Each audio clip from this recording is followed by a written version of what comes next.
Hola mi gente, ¿cómo están? Espero que estén bien.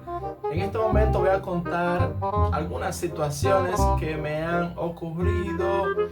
Para mí han sido chistosas. Yo espero que a ustedes les puedan gustar. Hermano, mire, hay que entretenerse, hay que reírse. Hay que sacar los dientes mientras haya dientes. Miren, a mí me faltan 2 dientes y tendría que hacer unos implantes dentales. Posiblemente tenga que gastar algunos quizá 80, 100 mil pesos para que todo quede nítido. Pero, ¿qué hacemos? En lo que llegue ese día vamos a reírnos. La vida es así, a veces de ilógica. Tengo 2 dientes menos, sin embargo, hace unos días que tengo 4 ojos. ¿Qué le parece? Así de ilógica es la vida. Por eso vamos a divertirnos y vamos a escuchar las cosas que me han ocurrido. Miren, para empezar voy a decir que yo nací en Los Minas y allá duré un tiempecito. Luego entonces nos mudamos a Sabana Perdida. Comparado con Sabana Perdida, Los Minas era un sector bastante avanzado. Policía, bomberos, escuelas públicas, play de ball, de todo. Sin embargo, en Sabana Perdida, aquí teníamos todo lo que significa atraso. Todo lo que significa atraso. Muchos ladrones, muchos delincuentes, muchas lesbianas, todo tipo de homosexuales. Los ladrones se roban la ropa mojada de los cordeles. ¿Qué le parece? Y muchas palabras rarísimas, mientras mis padres buscaban la forma de que nosotros estuviéramos derechitos, porque mi mamá decía: a los muchachos hay que educarlos, hay que mandarlos a la escuela para que no se echen a perder. Entonces, era muy interesante, sobre todo que había una señora en el barrio que, para ella referirse a mí y a mis 4 hermanos, ella oía bien diciendo algo bueno, algo saludable, algo beneficioso. Ella decía: esos muchachos se puede confiar en ellos son unos infelices. Oye, infelices, para referirse a muchachos que eran educados, corteses y eran derechitos. Eso me llamaba bastante la atención. Otra cosa, por ejemplo, mi papá, que nos educaba de una forma muy estricta, hacía cosas que quizás antes no me daba mucha risa, pero ahora analizándolo bien, realmente sí. Mira, mi papá era maestro constructor y también era ebanista.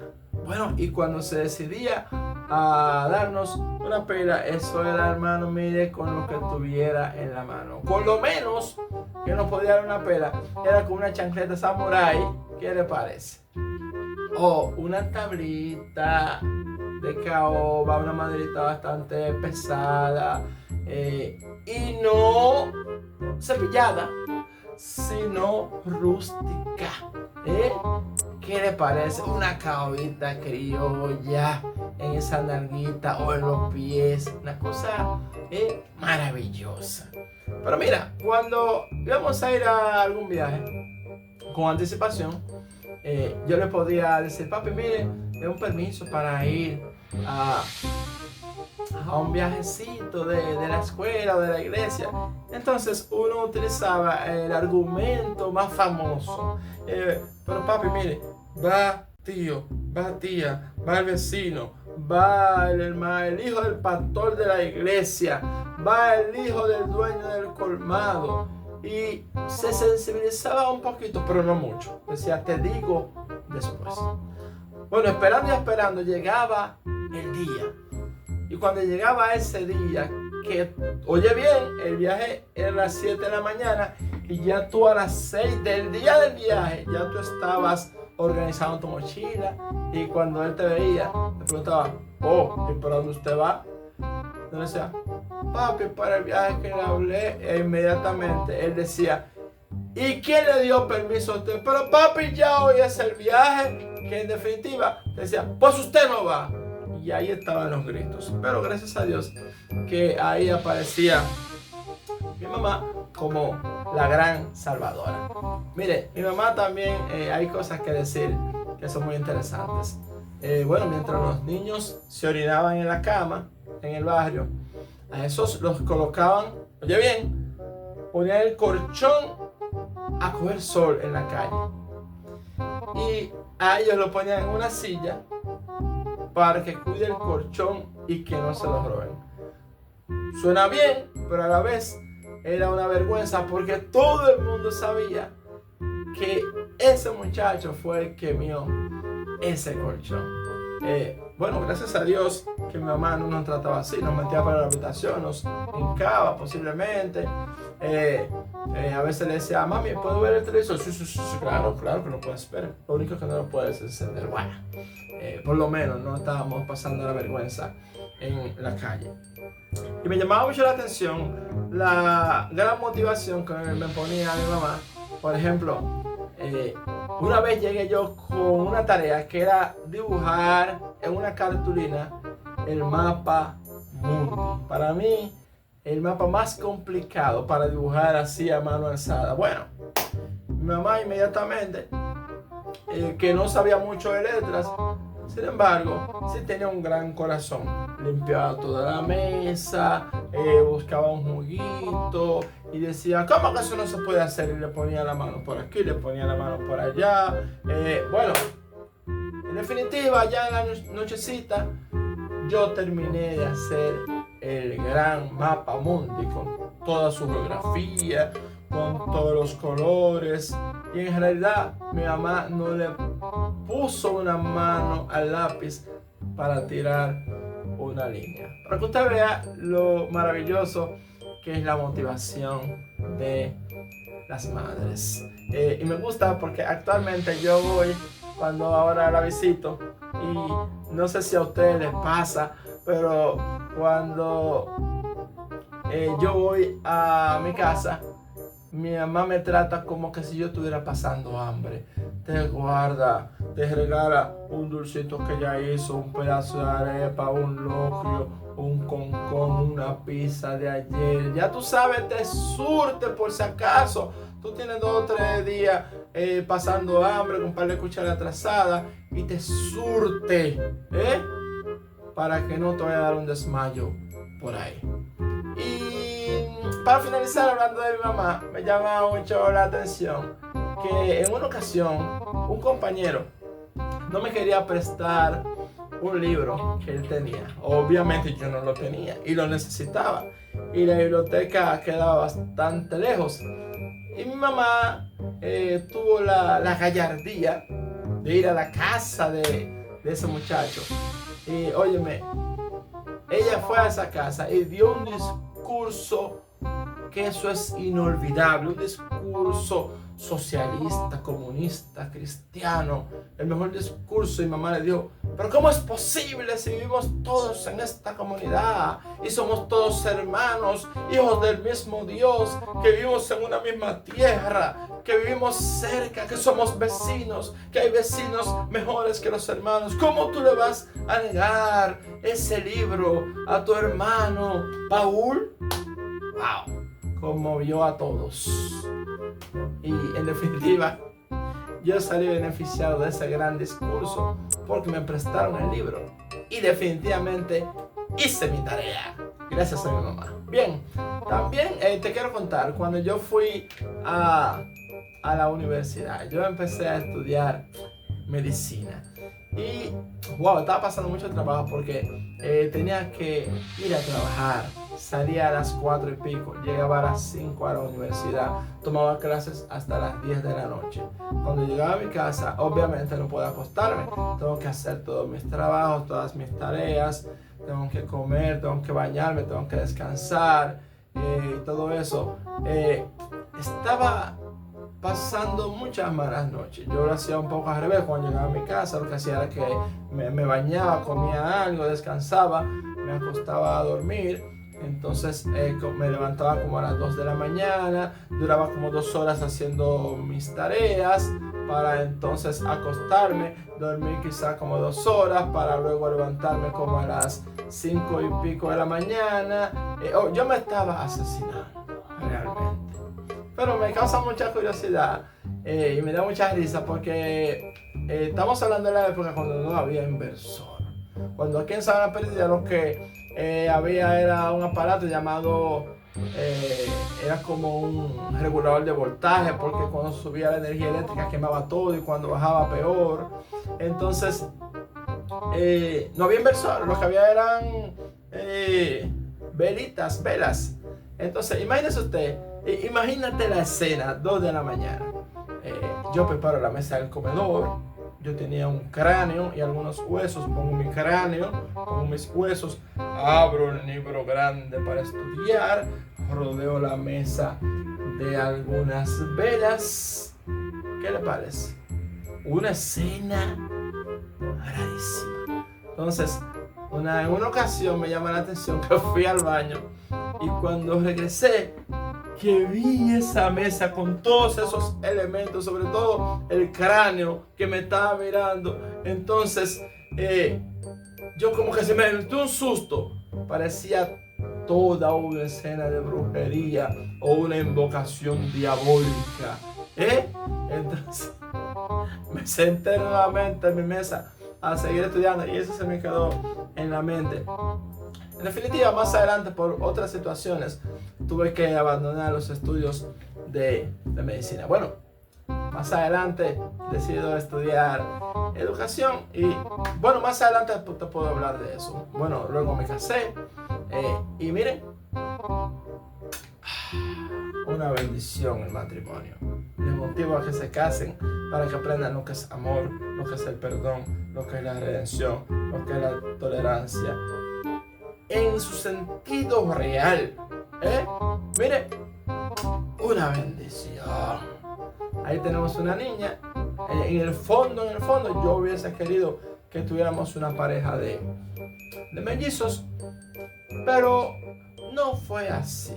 Por lo menos tengo la conformidad que, por ejemplo, la gente rica o millonaria que yo conozca en este país no tiene mellizos. Por ejemplo, hay unos apellidos que terminan en I, por ejemplo, Vicini, Bonetti, Rainieri, Corripi. No, me pasé con Corripio.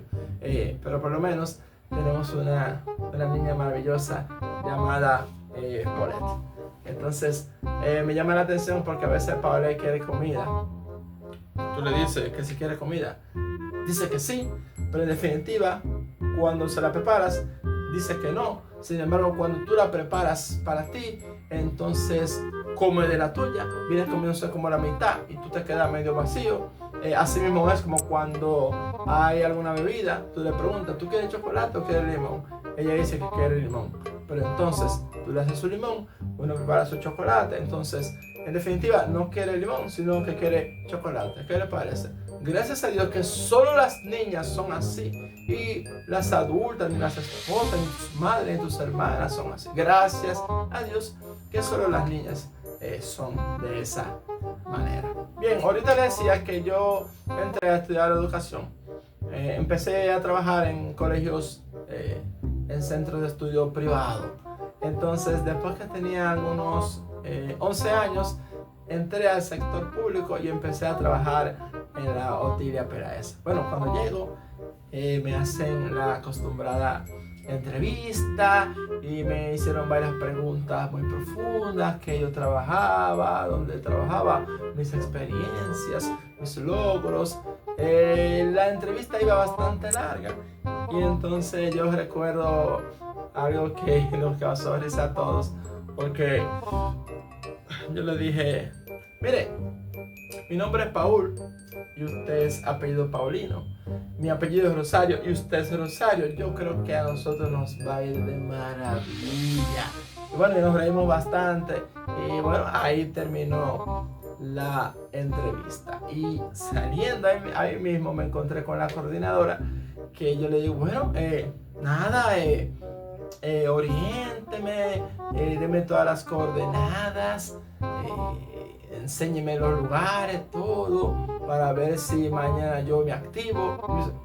Mañana, aquí tiene usted esta loma de registro que la profesora que estaba antes lo dejó así y usted lo tiene que llenar. Vamos, que un curso lo está esperando en el tercer piso. Y así fue mi primer día en la Otilia Peláez. Miren, una cosa muy importante es cuidarse, sobre todo los profesionales, los profesores deben educarse, deben prepararse en lo físico, en lo mental, en lo espiritual, en todo. Bueno, hay un compañero llamado Hensi que nos vimos en un colegio y trabajamos allí como 4 años. Allí lo conocí, profesor de lengua española, y entonces luego de un tiempo le hice algunas gestiones para que pueda acercarse a la Otilia. Bueno, y estamos trabajando juntos. A mí me llama la atención lo parecido que somos él y yo. Por ejemplo, él vive en Sabana Perdida, yo también. Él estudió filosofía y letras, yo también. Él estudió en la UAS, yo también. Él va al gimnasio, yo también estudié en la UAS. El tipo está fuerte, yo también estudié en la UAS. ¿Qué le parece? Lo parecido que somos. Son muchas las situaciones. Mira, una vez salimos a montar bicicleta motivados por el profesor Gamaliel y íbamos a hacer una ruta que era, íbamos a llegar al puente Juan Carlos, íbamos a pasar por la avenida España, Acuario Nacional, el Faro Colón, íbamos a pasar por el puente flotante, Mirador Sur, Plaza La Bandera, íbamos a regresar por la Jacobo Magluta. Bueno, una ruta bastante buena. Recuerdo bien que cuando íbamos por la avenida España y cerca del Acuario Nacional, se apareció un señor en una camioneta. Se apió y nos estaba saludando al grupo que andábamos en bicicleta allí. Y bueno, aprendimos ahí que ese señor, cuando eran jóvenes, él y Gamaliel montaban bicicleta. Bueno, y él empezó a contarnos que él fue a Santiago en bicicleta, que fue a Moca, que fue a Vallaguana, que fue a Bonao. Bueno, y él contando sus grandes hazañas dando pedales. El profesor Santos se desesperó. Y yo creo que esa es una de las preguntas que me ha causado más risa en la historia. Porque mientras el hombre estaba contando todas sus hazañas ciclísticas, Santos le preguntó: hermano, ¿y todo eso usted lo hizo con esa barriga? Óyeme, ese hombre como que se le metió el diablo. Y ese hombre dijo: mire, coge una bicicleta que yo tomaré otra. Y si usted quiere, vamos a apostar a ver cuál le va mejor. Bueno, ese hombre estaba, hermano, regado de una manera. Pero mira, en realidad, él ha mejorado bastante porque para ese tiempo, él tiene una barriguita bastante cómoda que yo creo que era más fácil darle un brinco que darle la vuelta. Pero mire, de verdad que nos reímos bastante. Miren, hay también casos con estudiantes que me han llamado mucho la atención y me han causado risa en el momento cuando ocurrieron. Por ejemplo, a veces cuando están escribiendo me llama mucho la atención la tan falta de lógica que tienen. A veces en clase para completar, si poner G o J, ¿cómo tú escribes una oración que diga los libros están dentro del K raya O N? Oye bien, entonces para que ponga J o G, óyeme, tú pensando que eso es tan fácil de que ellos piensen por lógica y que digan los libros están dentro del cajón. No, ellos ponen una G. Parece que no leen, que cuando ponen la G dicen que los libros están dentro del cajón. ¿Qué les parece? Una cosa como que hasta ilógica, pero que hasta risa da. Entonces, de repente una vez me llama la atención que en una escuela yo estaba dando clase de formación humana y religiosa. Bueno, hay una jovencita que consideró que su nota era bastante mala, que ella consideró que debió ser mucho mejor, pero a mí me llamó la atención la forma como ella lo reclamó, porque ella llegó, le dio una patada a la puerta, cuando la puerta se abrió, le dio un trompón a la puerta y dijo: pero ¿cómo va a ser? Y dijo un coñazo también, que yo tengo esa nota tan mala, y que sí o qué, deme una razón por la cual yo tengo esa nota así. Y yo le dije, bueno, exactamente por esa actitud. Por lo que lamentablemente todo el que estaba ahí quedó como testigo de que yo fui muy justo al colocar esa nota, que de hecho fue bastante bueno porque con esa nota ella aprobaba, que no debió aprobar con esas reacciones que ella tenía, que no tenía nada que ver, que estaba muy lejos de una buena formación integral, humana y religiosa. Además, hay muchas cosas con estudiantes. Yo recuerdo que había una jovencita hace mucho, en un colegio, que ella, sus olores corporales eran muy terribles. Fácilmente tú estabas cerca de ella y te tumbaba los pelitos de la nariz. Bueno, esa muchacha ha decidido sentarse delante, en el primer asiento. Y yo, que acostumbro a siempre hacer una reflexión, pongo a los estudiantes a leer. Pero en esa oportunidad yo hacía una expresión oral. O sea, yo hacía una explicación para motivar a la reflexión. Y yo recuerdo que en una época yo hacía las reflexiones basadas en historias bíblicas.